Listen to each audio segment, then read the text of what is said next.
Hello and welcome to the May 2020 briefing for the Mental Health Essentials program. My name is Anton Zitnik and I'm one of the Senior Occupational Health and Safety Consultants here at the Victorian Chamber. So before we get started, just a few points to introduce the session. This presentation part of the webinar will go for approximately 30 minutes. And let's acknowledge that mental health is a sensitive topic. If anything we talk about today raises any issues or concerns for you, please feel free to take a break. In the participant booklet, you'll find all the contact information you need to get in contact with organisations like Lifeline or Beyond Blue. There are plenty of other great resources in the participant guide. Everything we talk about today in terms of studies, websites we recommend, these are all included as links in the participant guide. We're going to take questions after this presentation, so as we go along, please feel free to submit your questions via the chat function. The purpose of the briefing today is to talk about how employers can maintain positive mental health in the workplace during COVID-19. We're going to start out by talking about the variety of ways in which COVID-19 may be impacting the mental health of your employees. We'll talk about the mental health risks specific to your young workers, and then go on to talk about the most relevant workplace factors that are likely to cause stress to your employees during COVID-19. And as we go through the different work-related factors, I'll talk about some best practice principles that you can put into place in your workplace to reduce the impact of workplace stress during COVID-19. And after the presentation, there'll be plenty of time for questions and discussion. What we're all living through at the moment is unprecedented in our lifetimes. COVID-19 is impacting the mental health of all of us and will continue to do so into the foreseeable future. It's worth spending a few moments just to reflect on the variety of ways that impact is playing out in households and in workplaces all around the country as we speak. So we know from countless studies that have been done that there is a strong link between physical health and mental health. Many of us have been confined to the home because of mandatory social distancing, and this has had a profound impact on our ability to exercise. We know that there is a strong link between exercise and positive mental health. And think for a moment about the amount of daily exercise that we would normally get that we're no longer getting. So for example, walking to the train station to get to work in the morning, just simple things like that we're unable to do during COVID-19. From a professional point of view, this has affected all of us in very different ways. We all know people who have lost work and who are under financial stress as a result of that. On the other side, there are people who are experiencing dramatic increases in job demand as a result of the current situation. Many of us are also working from home. And because of the sheer speed with which we've transitioned to working from home, many of us are working in environments that are not conducive to producing the best work that we would normally do. From an emotional point of view, this has had a significant impact on the day-to-day anxiety levels of many people. We know that 1 in 5 Australians has a mental health condition at any given point in time, and that approximately 45% of us will experience a mental health condition at some point in our lives. So there are many people who may have pre-existing conditions aggravated by COVID-19, or people who did not have a condition who are now at risk. And from a social point of view, the impacts are also profound. Many of us, including myself, are juggling the responsibilities of work with responsibilities for kids during school and kindergarten closures. We know also that one of the most positive things you can do to maintain your mental health is to maintain a strong support network of family and friends. And the current rules around physical distancing have obviously impacted our ability to see family, meet friends, and that's going to have a corresponding impact on our mental health as well. So take some time to reflect on the variety of different ways that COVID-19 may have affected your employees. It will affect people in different ways and at different times. Plenty of your people will be dealing with a range of these stress factors simultaneously. So we don't know as yet exactly the impact that COVID-19 is going to have on the mental health of Australians. We know that there's certainly going to be an impact, and there's plenty of research projects going on at the moment measuring what that's likely to be. In the UK, the Academy of Medical Sciences produced some research in early April, giving us a sense of the ways this is likely to impact the mental health of the population now and into the future. And I'd encourage you to all check that out. It's a very interesting study. And their research identified 5 key areas where COVID-19 has had and will continue to have a significant impact on the mental health of the population.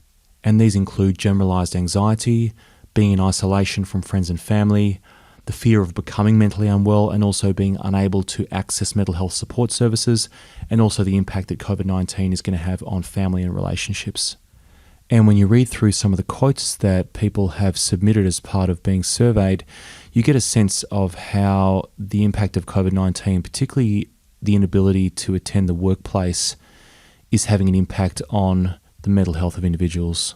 There is a lot of interesting commentary about the positive impact that work normally has on our lives in terms of the structure to our daily lives and the social connectivity that a lot of us get from being in a workplace every day that's obviously lost at the moment. Before we get into talking about the work-related factors, we also need to reflect on the risks here that are specific to your young workers. The Mental Health Essentials program is available to employers who employ significant numbers of young workers, and that is because they've been identified as a high-risk group. Firstly, we know that the rates of mental illness are higher in the 16 to 24 age range than in the general population. So as I said earlier, approximately 1 in 5 Australians have a mental health condition at any given point in time, according to the best research we have from the Australian Bureau of Statistics.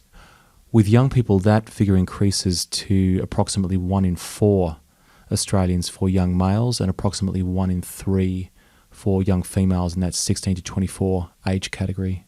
So they are a high-risk group simply in terms of general prevalence of mental health conditions compared with the population as a whole. We know as well that young people are far more likely to work in industries that have been particularly affected by COVID-19. For example, think of the number of young people currently doing casual work or gig economy work in the hospitality sector, which has been severely impacted by COVID-19. We've also all experienced a massive increase in the amount of complexity in the workplace that we've had to deal with in recent times. New rules around workplace conditions, safety regulations, contractual arrangements. This is challenging to everyone, but particularly so for young people who may be in their first job and struggling to understand these workplace complexities at the best of times, let alone now. So let's move on now to talking about the work-related factors in COVID-19. Work-related factors are sometimes also called psychosocial hazards. They're basically things in the workplace that have the potential to harm the mental health of your employees. An easy way to think of them is just as another hazard category. So if you think about your workplace, you may already be dealing with other hazard categories such as physical, chemical, electrical, things like that. Mental health hazards, or the work-related factors, are simply things that have the potential to harm people from a mental health point of view. In November 2019, we did a full briefing series describing each of the work-related factors in great detail, so we're not going to go into each one of them in detail here today. If you want to understand the work-related factors in greater detail, there's some great websites you can go to read up about them. Mental Health Safety Basics by WorkSafe Victoria is a good place to start. And also you've got the national guidance material from Safe Work Australia on work-related psychological health and safety. What we're going to do today is to talk about 6 of the work-related factors and specifically how they're impacting workplaces during COVID-19. These 6 work-related factors are critically important to identify, risk assess and control at any time, but particularly so during the current times. So let's start by talking about high and low job demands. When we run mental health training at the Victorian Chamber, we have a brainstorming exercise that we do asking participants to come up with common mental health hazards. And the first thing people always talk about within seconds is some variation of high and low job demands. This is often expressed as unachievable deadlines, not enough hours in the day to do the work allocated, insufficient resourcing and things like that. It's important to note here that when we're talking about high and low job demands, we're not talking about peaks and troughs in work intensity that we all experience no matter what industry we're in.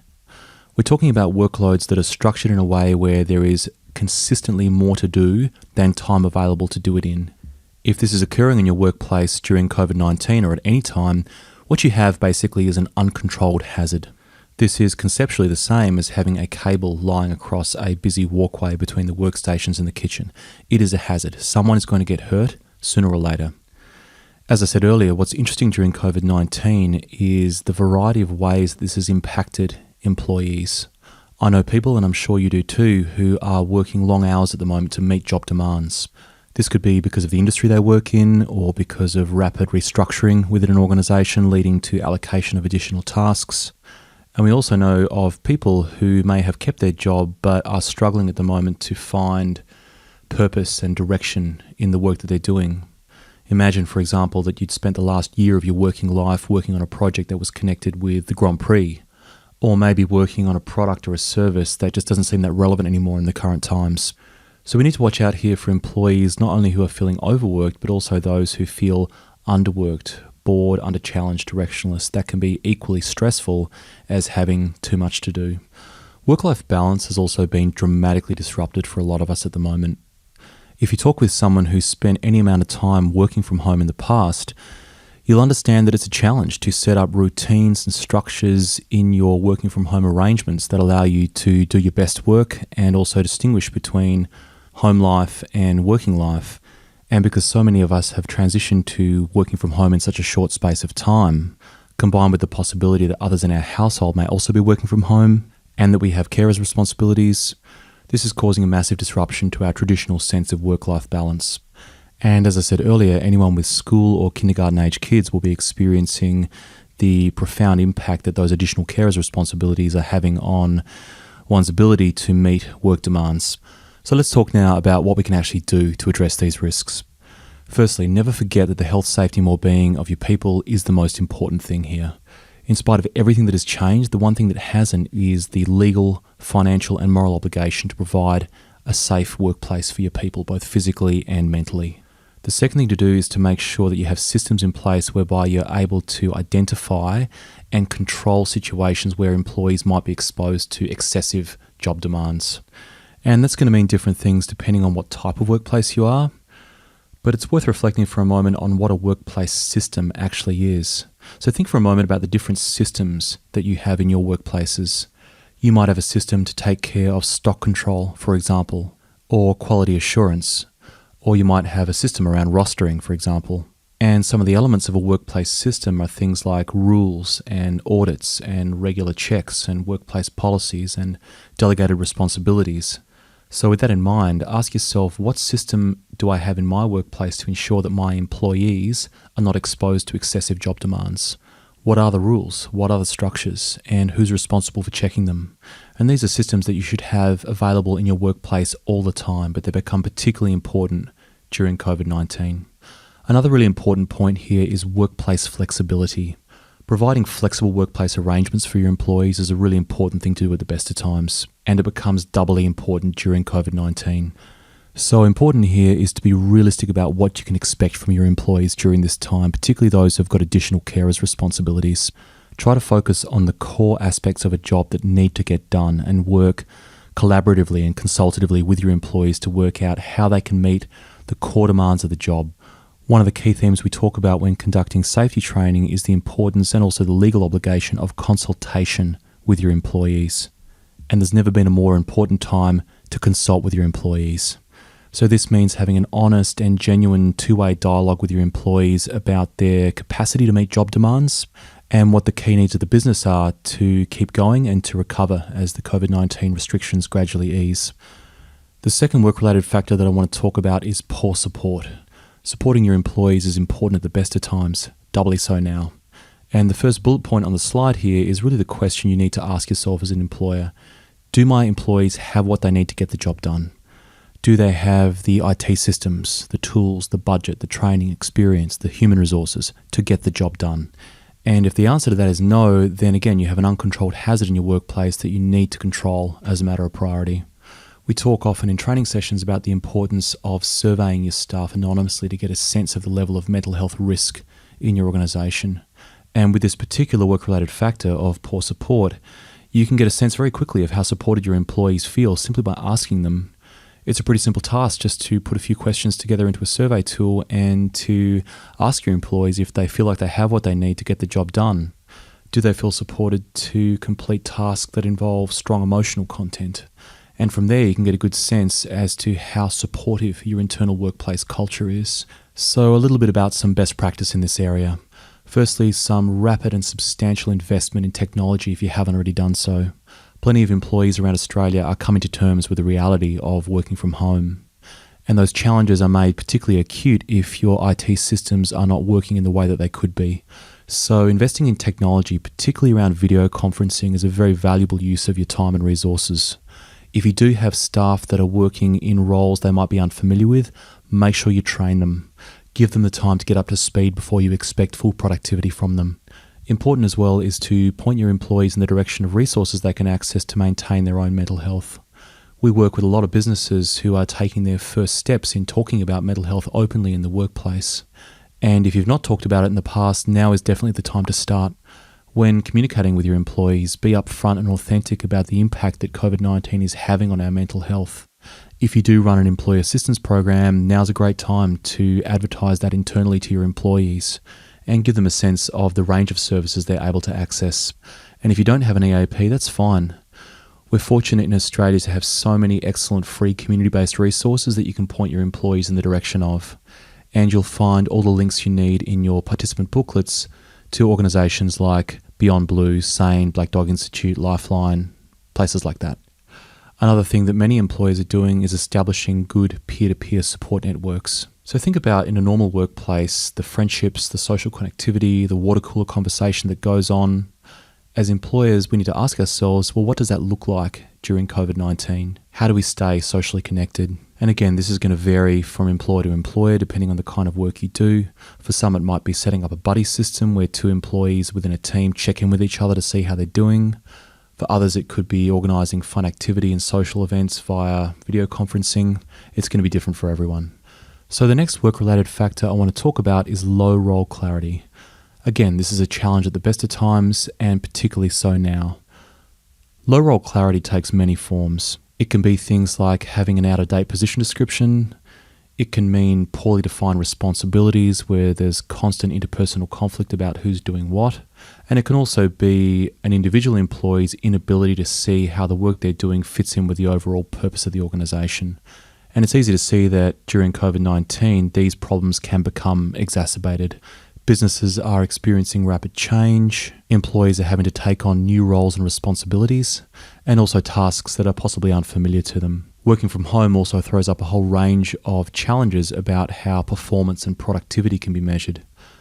So in terms of best practice, what you can do here is to make sure you clearly define who is responsible for doing what is the scope of each individual role, what is its purpose, and how can you define tasks in a way that minimises overlapping responsibilities and the interpersonal conflict that inevitably comes with that. So this may take the form of updated position descriptions. It could be a revised organisational structure or business plan. It's not the form it takes, rather the outcome, which is important. And that outcome is that your employees on a day-to-day basis are clear about what they're doing and how their work fits in to the overall purpose of the organisation. Another thing you can do is to make sure that the way you are measuring the performance of your employees is based on outcomes. So this means measuring performance on the basis of what actually needs to be done rather than the amount of hours a person might spend sitting in front of their computer. But transitioning to this way of working does involve some risks around excessive job demands. If you're measuring performance based on outcomes, you also need to have systems in place, as I said earlier, to make sure that your employees are not taking on excessive workloads. There is also an opportunity here to give your employees a sense of purpose, of working toward a common goal. As I said, all employees need to have a sense of how the work they're doing contributes to the purpose of the organisation. And for many businesses at the moment, that might be a question of the fundamental survival of the business. And there is an opportunity here to give your employees a sense of teamwork and solidarity if they have a sense that the work they're doing is contributing to the continuity and recovery of your business. We're now going to talk about the work-related factor of poor change management.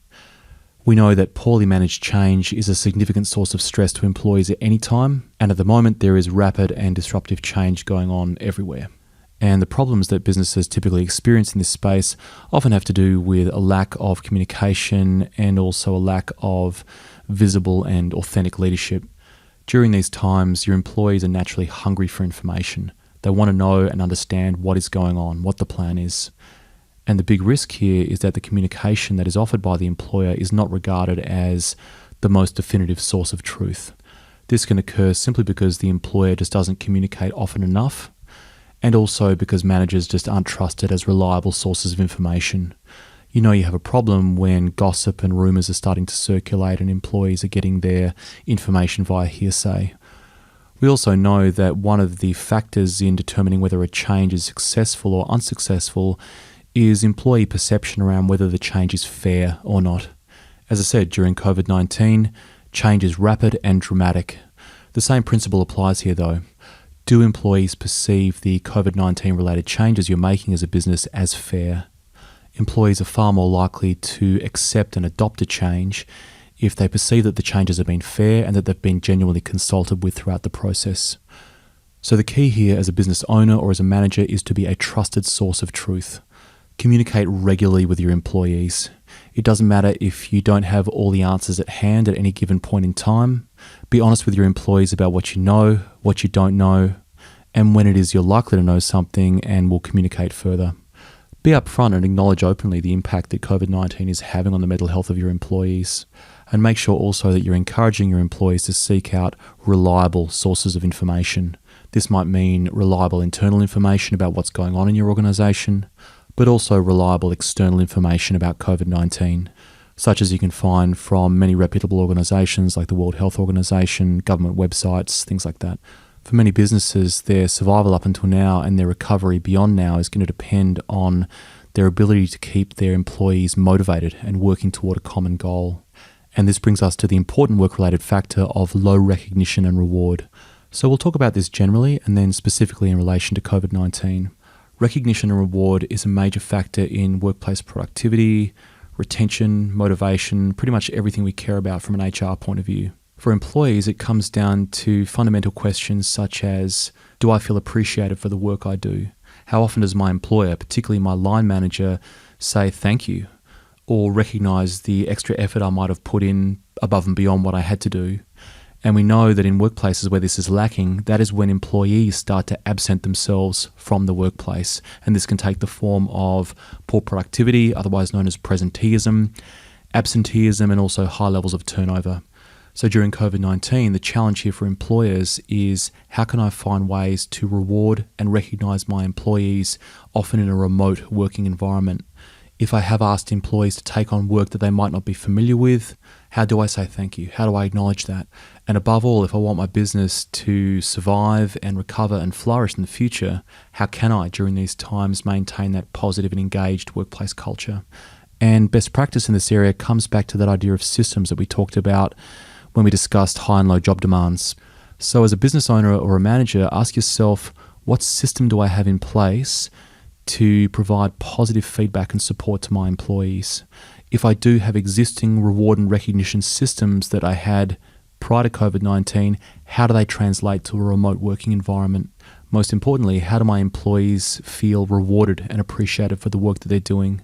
This is going to differ dramatically depending on what type of business you are, what industry you work in, but the end result should be the same. Your employees are motivated, they're engaged, they've got a high intention to remain at your business as you recover, and they're producing the best work they possibly can under difficult circumstances. We're going to now talk a bit about the challenge of remote and isolated work. Now, this is a challenge that goes beyond COVID-19. So in normal times, we'd be talking about people who work alone for long periods. We'd be talking about fly-in, fly-out workers, and also people who are home-based. And of course, now we have more home-based employees than we've ever had in our history before. So as I said previously, the main challenges here have to do with that transition to a remote working environment. In terms of best practice, I want to focus here mainly on the last 2 points because I've covered the first 2 in previous slides. It's really important as a manager when working with employees from home that you take the time just to check in with them to see how they are. So this could be a video call just for a catch-up, just to see how they're doing. One of the challenges with working remotely is that we lack those spontaneous face-to-face interactions we'd normally have in a workplace. And we might get on a video conference and just start talking about work-related things. The key here as a manager is to take the time to put work to one side and just check in with the individual to see how they are. In our training sessions, we spend a lot of time educating managers about how to pick up on the early warning signs of poor mental health in their employees. And when your employees are working remotely, that is challenging to do, but it is not impossible. So if you are checking in regularly with your employees via phone or video conferencing, look out for those telltale signs like sudden changes in behaviour, employees being unable to cope with responsibilities that they'd normally take in their stride, poor quality work or impaired decision making, and generally unusual behaviour that is just out of character for the employee that you're dealing with. It is harder to observe when we're lacking those face-to-face interactions in a workplace, and yet not impossible. If you do suspect that one of your employees is struggling with poor mental health, encourage them to seek help, either through your employee assistance program if you have one, or through their GP, or, as I said earlier, through any one of a number of excellent community-based resources that we're fortunate to have in Australia. There are a few additional points I want to focus in on when talking about managing the mental health of a remote workforce. The first one is that there is a hierarchy of communication mediums. Wherever possible, use video. At the moment, we may not be able to meet face-to-face. Video is the next best thing. Video enables you to get a much better sense of how the person is doing, picking up on their body language, their facial expressions, and if video is not possible or practicable, switch to audio. Think of text-based methods of communication as a less preferred option. Plenty of things can be done via chat and email, but if you really want to communicate with someone, try to do it on video if you can. As I said previously, taking the time to focus on the person. Make sure you schedule regular catch-ups with your team members just to see how they are. As I touched on previously, COVID-19 also gives you a unique opportunity to engage your employees in collective decision-making. This is one of those situations that really highlights the power of consultation with your employees. So rather than adopting a top-down style of decision-making and communication, just ask your team. If you leave this briefing with questions about how you can maintain social connectivity in the workplace, or how you can make sure you support the mental health of your staff during COVID-19, members of your team are likely to come up with interesting, innovative solutions that are going to work for them. And finally, continue to acknowledge in your communications that this is a difficult time for everyone. Don't be scared to acknowledge in a genuine and authentic way the impact that COVID-19 has had so far on the mental health of your employees and is likely to continue to have into the foreseeable future. So before we move to questions, there's a few final thoughts I want to leave you with. As we know, COVID-19 is going to continue to have a dramatic impact on our lives into the foreseeable future. We don't know as yet exactly what the impacts on the mental health of the Australian population are going to be, but we do know for certain that there will be impacts and they're going to continue. Secondly, I want to emphasise the importance of providing a mentally healthy workplace as a critical component in the recovery and ongoing success of your business. Addressing the work-related factors that I spoke about earlier is not a luxury that we'll get around to doing once things return to normality. Addressing the work-related factors is a critically important component in the recovery and ongoing success of your business. And finally, as always, we encourage employers to focus their attention and time in the mental health space on addressing the work-related factors. The workplace is the thing that you are able to control. Things like having an employee assistance program or participating in awareness days. These things are all well and good, but they're what we call tertiary interventions. Treating mental health as an individual's responsibility and making sure we have things in place once they have become mentally injured at work or are at risk of becoming mentally injured. Focusing on the work-related factors is what we call a primary intervention. It allows you as a business to focus on the factors that cause stress in the workplace at the source, rather than treating the problem after it's already occurred. The businesses that are genuinely prepared to tackle the work-related factors are the ones who are going to experience the greatest returns in terms of productivity, sustainability as a business, retention, attendance, everything that a business owner or manager should care about. And on that note, let's move to questions.